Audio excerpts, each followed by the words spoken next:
हरे कृष्णा। शील प्रभुपाद की जय। श्रीमद् भगवद गीता अध्याय 2 श्लोक संख्या 21।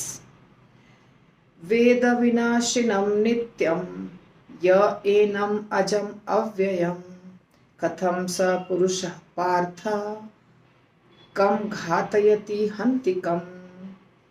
वेद वेद का अर्थ जानता है, और इसके पहले मैं बोलूंगी ऐसी भक्ति वेदांत स्वामी श्रील प्रभुपाद की जय।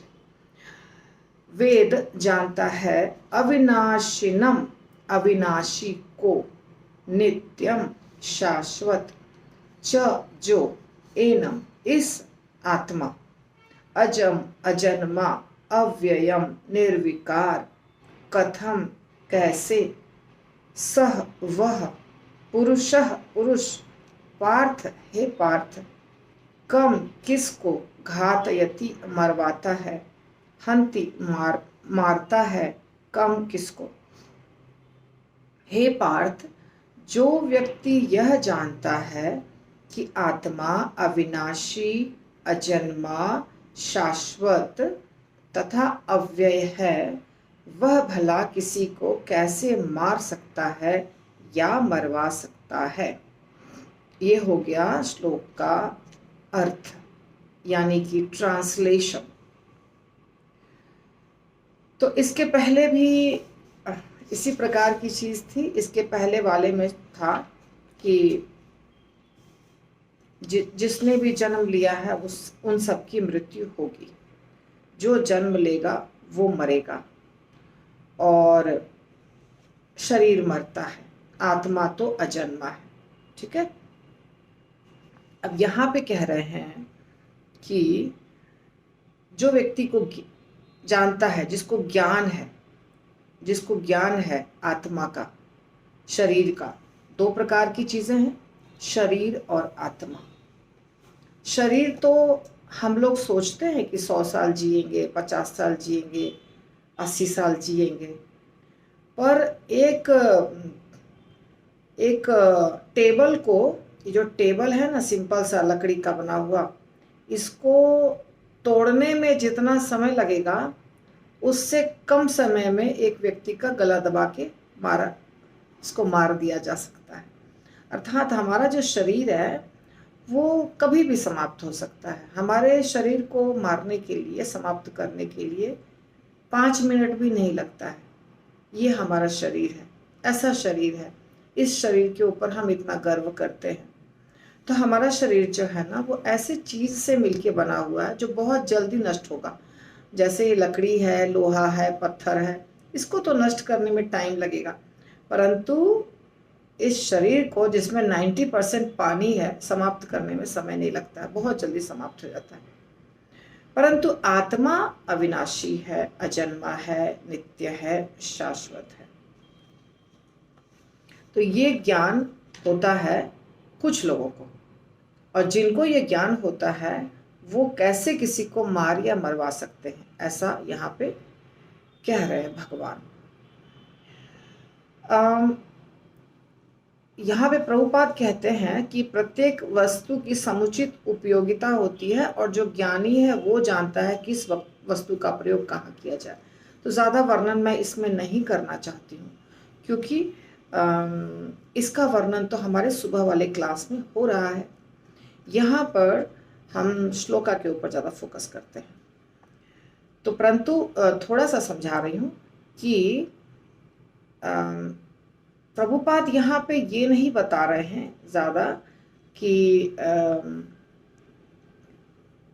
मारना या मरवाना, इसके ऊपर ज़्यादा चर्चा नहीं कर रहे हैं। सिर्फ इसके ऊपर चर्चा कर रहे हैं कि जिस व्यक्ति ने कुछ हत्या किया या कुछ ऐसा कार्य किया, उसको दंड मिलना चाहिए। ये मनु संहिता के अनुसार कहा जाता है, और इसलिए उसको दंड मिलना चाहिए। और अर्जुन को भगवान एक निमित्त मान रहे हैं युद्ध करने के लिए। अर्थात अर्जुन जो है वो क्षत्रिय है, और उसको युद्ध करना चाहिए।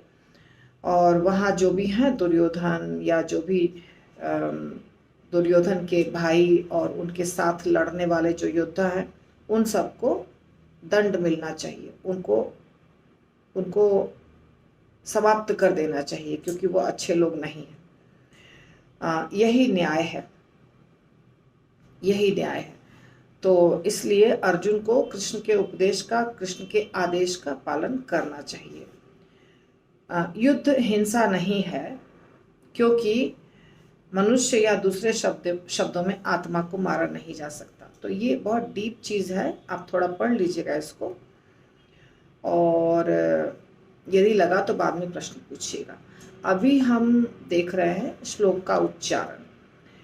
तो पहला जो शब्द है वो है वेद अविनाशिनम। और जैसा कि आप जानते हैं कि जब दो शब्द को जोड़ा जाता है तो उसको संधि कहते हैं, और ये दो शब्दों का संधि हुआ है। तो वेद और वेद का द और अविनाशिनम का मिल गया तो क्या हो गया? वेदाविनाशिनम, वेदाविनाशिनम। ठीक है। नित्यम, ये अकेला अकेला शब्द है। एनम अजम अव्ययम, तीन शब्द को जोड़ा गया है। एनम अजम अव्ययम, हम उसको अलग अलग बोलेंगे। एनम अजम अव्ययम। ठीक है। तो यहाँ से, यहाँ जो शब्द है एनम अजम अव्ययम, यहाँ से, यहाँ सारे शब्दों से म का जो हलंत है वो हट जाता है, क्योंकि जो बीच में आया है, क्योंकि जुड़ गया दूसरे शब्द के साथ। आप दूसरे अक्षर के साथ देखिए, एनम अ के साथ जुड़ गया, अव्ययम कथम के साथ जुड़ गया, तो एनम का म, आधा म, उसको हलंत कहते हैं। मैं उच्चारण सिखा रही हूँ, आज मैंने री पर डाला है। तो एनम में जो म के नीचे लगा है ना, ऐसे उसको हलंत कहते हैं। तो ये आधा म होता है। तो आधा म और अ जुड़ गया तो पूरा म हो गया, फिर आधा म और क जुड़ गया तो पूरा क हो गया। सॉरी, कथम तो दूसरे शब्द का है, यहाँ पर भी अ ही जुड़ रहा है। एनम का म और अ, और अजम का म और अ, तो दोनों जगह अ जुड़ गया, और इसीलिए म जो आधा था वो पूरा हो गया। तो एनम अजम अव्ययम। अभी अगर आप इसको एक साथ पढ़िएगा तो बहुत डिफिकल्ट है पढ़ना। एनम अजम अव्ययम बहुत डिफिकल्ट है, इवन मैं नहीं पढ़ सकती हूँ। एनम अजम अव्ययम, एनम अजम अव्ययम। तो समझने में भी दिक्कत होगी, याद करने में भी दिक्कत होगी, इसलिए इसको कैसे पढ़ेंगे? एनम अजम अव्ययम, एनम अजम अव्ययम। ठीक है। ऐसे एनम अजम, एनम अजम अव्ययम, एनम अजम अव्ययम भी नहीं बोल सकते हैं, व्ययम बहुत टफ है। इसलिए बाद में कथा स पुरुषः पार्थ कम घातयति हन्ति कम, सारे शब्द सिंगल है, सिंगल। रुकना कहाँ है देखिए, वेदा विनाशिनम नित्यम, रुक जाना है, नित्यम के बाद रुक जाना है। वेदा विनाशिनम नित्यम, उसके बाद य एनम अजम अव्ययम, एनम अजम अव्ययम। फिर दूसरे लाइन में कथम सपुरुषः पार्थ, यहाँ रुकना है, पार्थ के बाद रुकना है। कम घातयति हन्ति कम, कम घातयति हन्ति कम। तो जब मेरा वो जो उच्चारण का बना रही हूँ शॉर्ट्स, वो जब आप उसको देखते जाइए, अभी बहुत कम बना पाई हूँ, टाइम नहीं मिल रहा है मुझे, तो उसको देखते जाइएगा ना तो आपको बहुत सुविधा मिलेगी। और वो शॉर्ट्स में है ताकि आप एक बार में एक चीज़ सीखें, छोटा सा चीज़, और उसको रिपीट कर सकते हैं बहुत ज़्यादा। अगर मैं एक साथ पूरा बना दूंगी कोई फ़ायदा नहीं होगा, क्योंकि बैठ के देखना भी सीखना भी सब टफ जाएगा। तो एक बार में एक उच्चारण बस, तो उतना सीखिए। तो यहाँ पे कम है, कम तो कैसा लगता है? क के ऊपर एक बिंदी है, उसको अनुस्वार कहते हैं।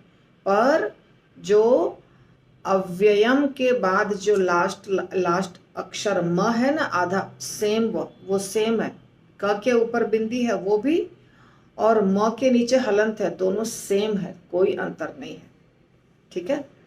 तो अब हम उच्चारण करेंगे एक एक शब्द का, और जो YouTube पर देख रहे हैं उनको जो टफ शब्द हैं उनको 10-10 बार उच्चारण करना है।